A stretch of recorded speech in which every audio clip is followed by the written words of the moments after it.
Hi guys, be happy. இன்னைக்கு ஒரு சிம்மாசனத்தை பற்றி பார்க்க போகிறேங்க.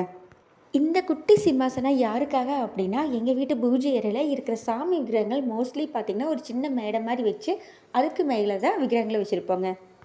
என்னன்னு தெரியலைங்க, இந்த ப்ராடக்டை பார்த்தோன்னையும் பர்டிகுலராக இவங்களுக்காக இது வாங்கியே ஆகணும் அப்படிங்கிற ஒரு மைண்ட் செட்டுக்கு வந்துட்டேங்க. ஸோ நீங்களே பாருங்கள், இந்த சிம்மாசனம் நான் யாருக்காக வாங்கியிருக்கேன் அப்படின்ட்டு. ஆல்ரெடி இவங்கள நான் ஒரு சின்ன மேடையில் தான் நான் இருக்க வச்சுருக்கேன். இருந்தாலும் அந்த மேடையை எடுத்துகிட்டு இந்த ஒரு சின்ன சிம்மாசனத்தை போட்டு அது மேலே என்னோடய வாராகி அம்மனை உட்கார வச்சு அழகு பார்க்குறதுல பேரானந்தங்க.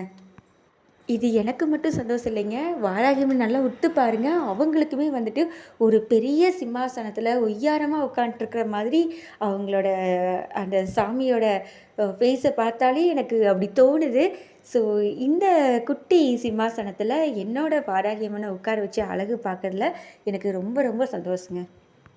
நம்ம வீட்டில் இருக்கிறவங்க, நம்ம கூட பழகுறவங்க, நமக்கு தெரிஞ்சவங்க, அவங்களுக்கு வேணுங்கிறதெல்லாம் தேடி தேடி பார்த்து பார்த்து வாங்கி கொடுக்குற சந்தோஷம், அதை விட கொஞ்சம் அதிகமான சந்தோஷம் நம்ம வழிபடுற தெய்வங்களுக்கு ஏதாவது நம்மளுக்கு பிடிச்ச மாதிரி அவங்களுக்கு இது வச்சா நல்லாயிருக்கும், இது போட்டால் நல்லாயிருக்கும், இப்படி செஞ்சால் நல்லாயிருக்கும் அப்படின்னு நம்ம மனம் உவந்து ஏதாவது 1 2 விஷயம் பார்த்து பார்த்து செய்யும்போது அதில் கிடைக்கிற ஒரு மன நிம்மதி வேறு எதுலையும் எனக்கு கிடைக்காதுங்க.